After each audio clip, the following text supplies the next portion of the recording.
Alan Moore swore never to work with Detective Comics again, basically because they screwed him over with Watchmen, since the original deal he had with the company. It's said that when the Watchmen story stopped being published for a year, the rights to the characters would return to Alan Moore and the artist Dave Gibbons. Something that Moore himself publicly stated in an interview in the mid-80s. But which company kept publishing Watchmen comics and adaptations? You went too far. I love you, but you went too far, D. See, most of these publications reprint exactly the same Watchmen story, just in different formats and page qualities. Different types of covers, variants, and bindings. And some have really nice extras that if you're a fan, you'll be interested in. But sometimes Detective Comics has dared, with mixed results, to give us something different. Through adaptations like live-action movies or animation, official sequels and prequels that expand the original story. And even a television series set within the Watchmen universe where we get a look at what happened to this world after the giant squid attack by Adria. I think some of these stories honor what Watchmen is, while others don't. And today we're going to rank all these prequels, sequels, spin-offs, and adaptations of Watchmen's work from the worst to the best. Do you think you know them all? Let's get started!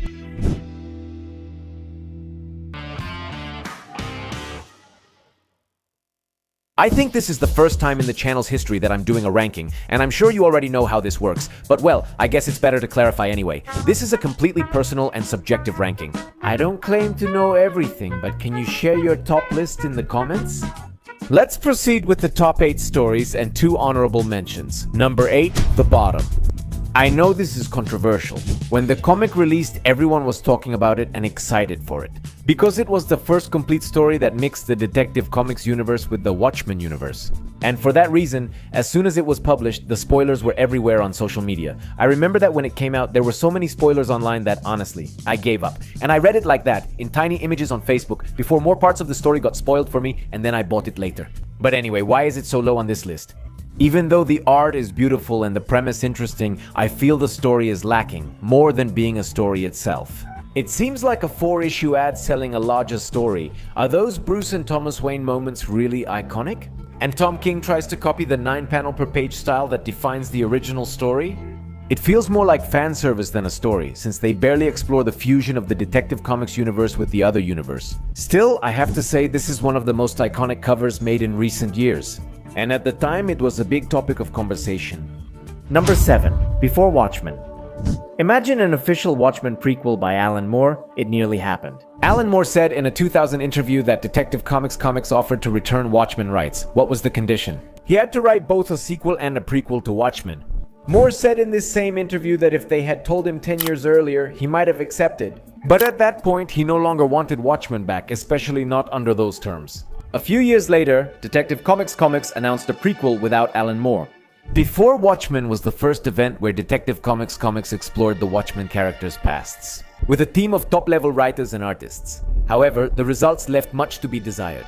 The story of Rorschach, for example, completely lacked identity, and the comedians could just as well have been a Punisher story. Despite being set in a very interesting social context, the inner circle of the Kennedy family during the Cold War is not an interesting story, nor does it help us understand the character any better. For me, these two are the worst. After that, things improve. Silk Spectre and Night Owl are entertaining but don't contribute much or fully utilize their characters or the Watchmen universe's narrative. I think the experiments with lesser-known characters in this event were more successful. This issue about dollar bills shows how masked heroes were once used as advertising mascots. I think Dr. Manhattan and Ozymandias were the best. These 2 issues deepened our understanding of the characters and felt like a true continuation of Watchmen. Minutemen stands out as a true gem and is truly in its own league, especially from the editorial perspective.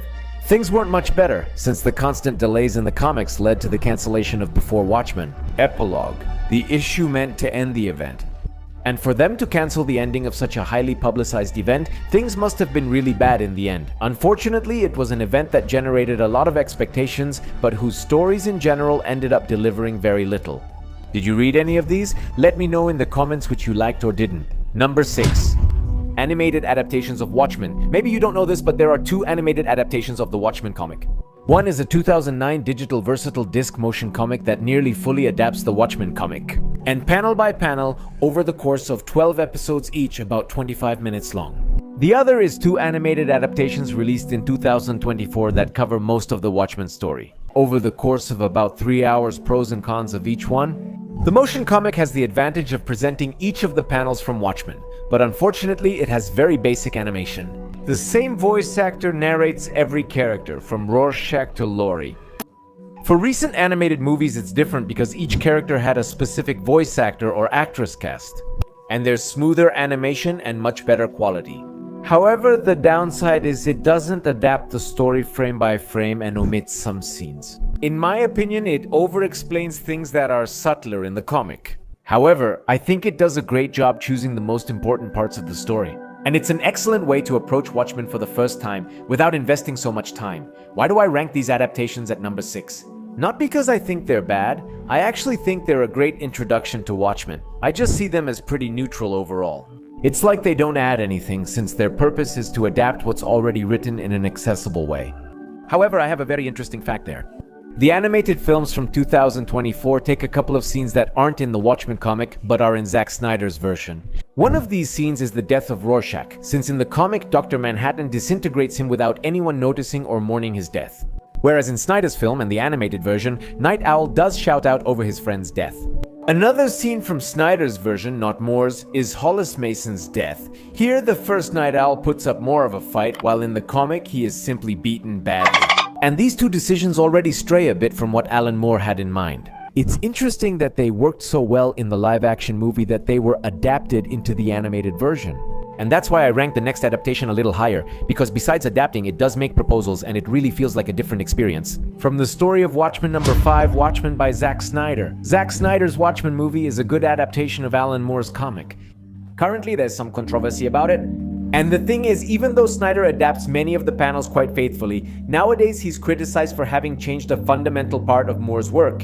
In the original comic, the masked heroes are entirely human, and many panels highlight this humanity. Seeing them in battle suits usually seems ridiculous, but in the film, that's not the case.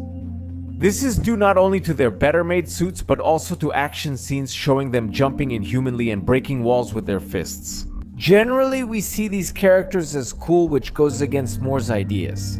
In my view, these changes help the movie resonate with a specific audience, which is not necessarily a comic book audience, since it adapts these characters as cultural icons that were present throughout the most emblematic moments in history. Something everyone can understand, not just a parody of masked heroes from the Silver and Bronze Age. Some viewers may not fully understand these concepts. Personally, I dislike what Snyder did with Rorschach. He's romanticized, though in the comic he's shown as a lunatic who even smells bad. The movie's opening, which graphically summarizes much of the original comic's appendices that wouldn't fit elsewhere, is truly brilliant. For me, this scene represents Snyder's best work ever, and just like the original comic, it brought new readers to the industry. I feel like the movie did something similar, since it was the film that made a lot of people realize that superheroes were capable of telling stories. Transgressive stories, where concepts like good and evil aren't so easy to distinguish. What do you think about this movie? Do you like it? Should I read your comments and brag about you? Zack Snyder signed this Rorschach for me, and I admire how it created its own identity while adapting an unadaptable story for today's audience. I rank it a bit higher than other animated adaptations of Watchmen, but honestly, if you want to know the story of Watchmen, the best thing is to read the comic. Because honestly, it's an experience that's completely unadaptable, since even the arrangement of the panels has to do with the story being told. Number 4, Rorschach in the Watchmen universe. This comic shows what happens 15 years after the giant squid attacked New York City. Here, Tom King presents us with a great story that doesn't use the Watchmen characters as such, but rather explores. What were the consequences in the world of having survived the giant squid attack, the disappearance of the masked heroes? And how does all this affect a group of people who take up the mantle of Rorschach in an attempt to survive emotionally in this new world? The story begins with a guy dressed as Rorschach and a girl whom they call Keith. They are lethally stopped before they can commit a crime against a presidential candidate. Throughout the issues, we see a detective solving the mystery of their identity and connection to Walter Kovacs. For me, the original Rorschach is a mystery story in the classic Watchmen comic style, featuring a political plot and major conspiracy. Additionally, this comic is especially interesting because it functions as a meta-story about the real writer. Steve Ditko, Spider-Man's creator, is depicted as Will Myerson, the new Rorschach in this comic. Myerson is a reclusive writer known for Punchy Spirit, a Peter Parker analog. Does Spider-Man connect to Watchmen since Ditko, Spidey's creator, is involved? Later, he was also the creator of The Question for Charlton Comics. A character who tackled more political and philosophical themes and created Mr. A masked hero with a strong philosophical message. His stories felt more like objectivist philosophy speeches, which Steve Ditko supported, than traditional adventures. The Question and Mr. A came out the same year, but let's say The Question was the toned-down and family-friendly version of Mr. A. Characters who inspired Alan Moore to create Rorschach share his black and white, incorruptible worldview reflected in his mask. So this comic has the original writer discuss a character he created with us? I love it and feel this is the meta story I expect. From a spin-off product of Watchmen number 3 Doomsday Clock, what happens when Dr. Manhattan faces Superman? We're comparing the man of action with faith in humanity to the man of inaction who seems to have lost it. The Doomsday Clock comic explores the conflict between the man of tomorrow and the one who sees all of time at once. This 2017 comic directly follows the original Watchmen. Here we see the universe about to vanish due to nuclear war after Rorschach's journal exposed the Squid Plan. From Ozymandias, who now has to find Dr. Manhattan to ask him to save the world. Ozymandias is drawn to the Detective Comics universe, where Dr. Manhattan alters history because he can't grasp why everything centers on Superman.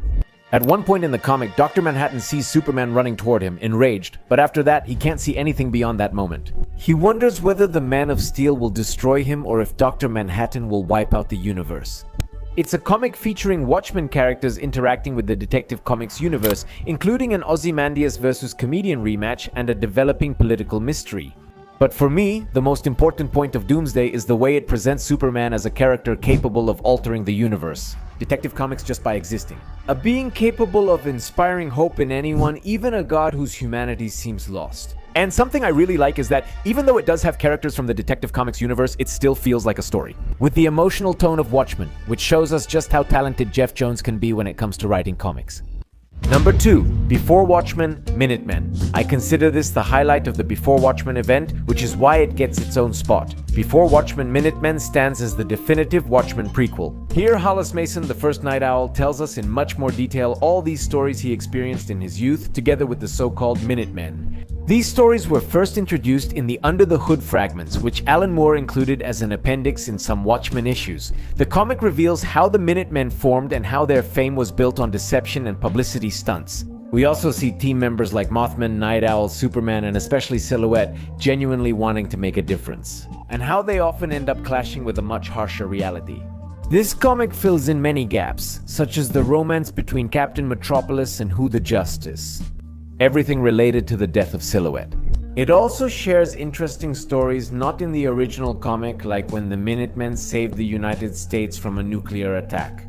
And do they tell you why? Many of those stories were never published in Hollis Mason's book, in the Watchmen appendices.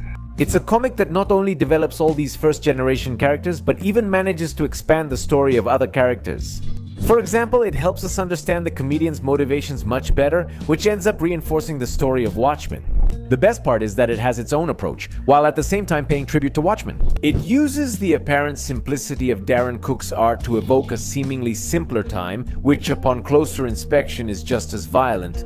It's one of the best reactions. Reinterpretations of Watchmen in history, since it pays tribute, adapts, expands, proposes, and even gives more relevance to the original work. If you're looking for something beyond Watchmen, this is the comic. Before number 1, let's cover a few honorable mentions. The first is a YouTube video called Saturday Morning Watchmen that portrays these characters as a stereotypical superhero team. With an 80s cartoon full of cliches where Rorschach is friends with animals, Laurie is a pop star, and the comedian is in love with her. A hilarious, accurate critique. I even recall reading that Alan Moore liked this adaptation. I couldn't find the source, so if you have the interview clip, please share it in the comments.